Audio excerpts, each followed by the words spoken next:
ഇറ്റലിയിലെ പാദുവായിൽ നിന്ന് മിലാനിലേക്കുള്ള യാത്രയിൽ ബ്രസിയ എന്ന സ്ഥലത്തു നിന്നും തികച്ചും ഗ്രാമീണ വഴിയിലൂടെ 30 കിലോമീറ്റർ ഉള്ളിലേക്ക് സഞ്ചരിച്ചാലാണ് റോസാ മിസ്റ്റിക്ക ദേവാലയത്തിൽ എത്തിച്ചേരുക.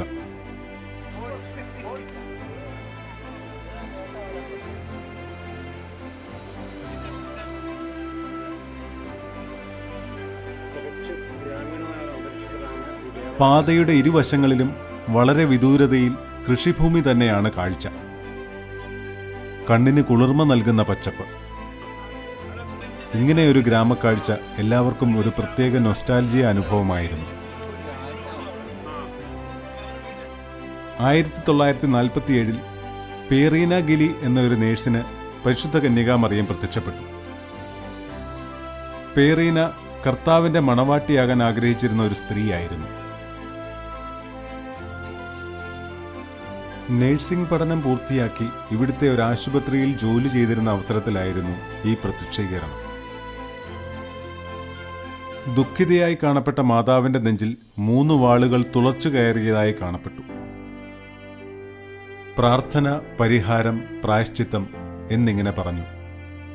ആ വർഷം തന്നെ ജൂലൈ 13 വീണ്ടും മാതാവ് പ്രത്യക്ഷപ്പെട്ടു. അന്ന് 3 വാളുകൾക്ക് പകരം നെഞ്ചിൽ 3 റോസാപ്പൂക്കളാണ് കാണപ്പെട്ടത്.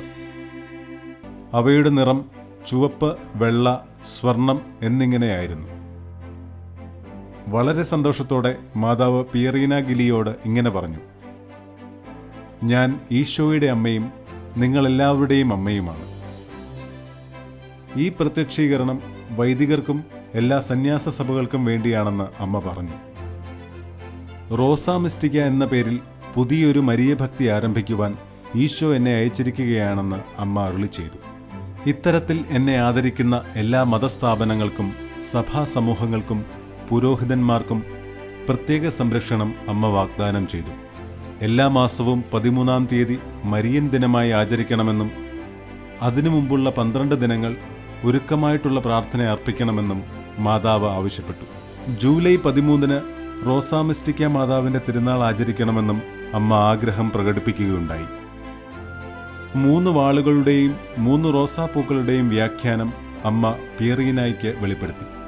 ആദ്യത്തെ വാൾ ദൈവവിളി നഷ്ടപ്പെടുത്തിയ സന്യസ്തരെയും വൈദികരെയും സൂചിപ്പിക്കുന്നു. രണ്ടാമത്തെ വാൾ മാരകമായ പാപത്തിൽ കഴിയുന്ന സന്യസ്തരെയും വൈദികരെയും. മൂന്നാമത്തെ വാൾ യൂദാസിനെ പോലെ സഭയ്ക്കെതിരായി പ്രവർത്തിക്കുന്നവരെയും സൂചിപ്പിക്കുന്നു. വെള്ള നിറത്തിലുള്ള റോസാപ്പൂവ് പ്രാർത്ഥനാ ചൈതന്യത്തെയും ചുവപ്പ് പ്രായശ്ചിത്ത പ്രവൃത്തികളെയും, സ്വർണ്ണ നിറത്തിലുള്ള റോസാപ്പൂവ് പരിഹാര പ്രവൃത്തികളെയും സൂചിപ്പിക്കുന്നതായി അമ്മ പിയറീനായ്ക്ക് വെളിപ്പെടുത്തി. പിന്നീട് സ്നേഹത്തിനു വേണ്ടി ജീവിക്കുവാൻ പിയറീനായെ അമ്മ ഉപദേശിച്ചു.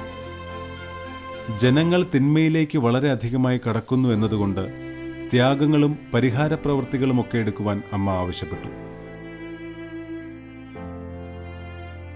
റോസാ മിസ്റ്റിക്ക മാതാവിന്റെ ഭക്തി പ്രചരിപ്പിക്കണമെന്നും അതിലൂടെ അനേകം കൃപകൾ തന്റെ ഭക്തർക്ക് ലഭിക്കുമെന്നും അമ്മ വാഗ്ദാനം ചെയ്തു. ഇവിടെ വരുന്ന തീർത്ഥാടകരുടെ സൗകര്യാർത്ഥം ധാരാളം ചാരുബെഞ്ചുകൾ ഇവിടങ്ങളിലൊക്കെ സ്ഥാപിച്ചിരിക്കുന്നു. ഒരു തീർത്ഥാടന കേന്ദ്രത്തിന്റെ പ്രൗഢിയോ ബഹളങ്ങളോ ഒന്നും ഇവിടെ കാണുവാൻ കഴിഞ്ഞില്ല. മുന്നോട്ട് നടന്ന് ദേവാലയത്തിന്റെ പരിസരത്തേക്ക് എത്തുമ്പോൾ ഒരു ക്രൂശിത രൂപം. അവിടെ ഭക്തർക്ക് പ്രാർത്ഥിക്കാൻ പാകത്തിന് ഇരിപ്പിടങ്ങൾ ഒരുക്കിയിരിക്കുന്നു.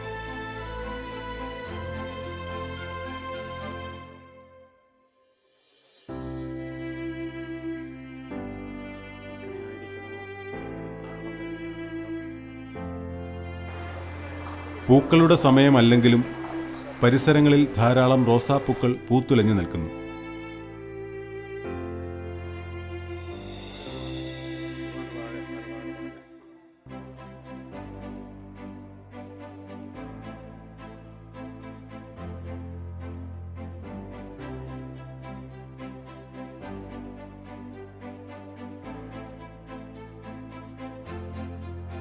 ഇവിടെ നിന്നും താഴെയുള്ള ഇടനാഴിയിലൂടെ നടന്നു വേണം ദേവാലയത്തിനുള്ളിലേക്ക് പ്രവേശിക്കുവാൻ. പഴമയൊട്ടും തോന്നിക്കാത്ത ഒരു ദേവാലയം എന്ന് വേണം പറയാൻ. മുമ്പ് കണ്ട ദേവാലയങ്ങളുടെ ഗാംഭീര്യമോ ചിത്രപ്പണികളോ ഒന്നും ഇവിടെയില്ല.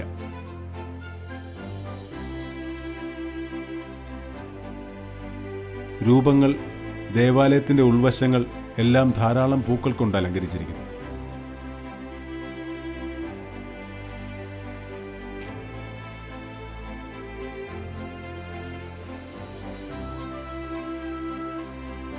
ഉയർന്ന ഒരു പീഠത്തിൽ റോസാമിസ്റ്റിക്ക മാതാവിൻ്റെ ഒരു മനോഹര ശില്പം. അതിന് താഴെ റോസാമിസ്റ്റിക്ക മാതാവിൻ്റെ തന്നെ ഒരു ചെറിയ രൂപവും. ആ രൂപത്തിൻ്റെ കാൽപാദത്തിന് സമീപം ഒരു ഉറവ.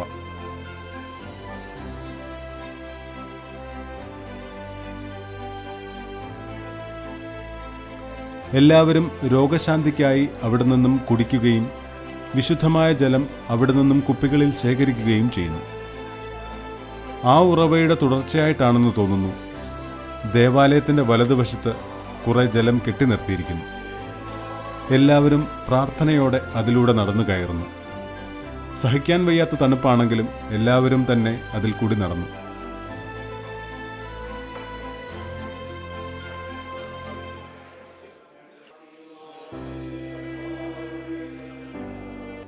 ദേവാലയത്തിനുള്ളിൽ ധാരാളം ഫലകങ്ങൾ ഭിത്തിയിൽ തൂക്കിയിട്ടിരിക്കുന്നു.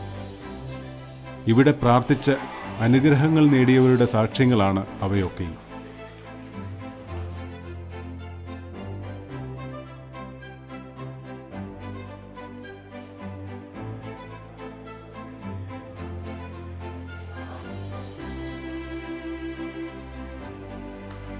ഞങ്ങളുടെ കൂടെ വന്നവർ അവരുടെ അപേക്ഷകളൊക്കെയും എഴുതിയിടുന്നുണ്ടായിരുന്നു.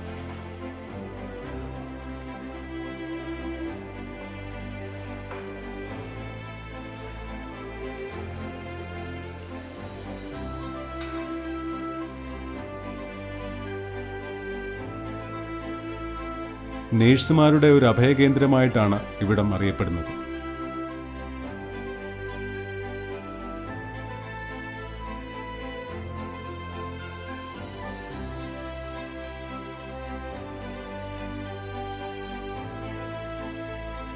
തികച്ചും ആത്മീയത തളം കെട്ടി നിൽക്കുന്ന അനുഭവം.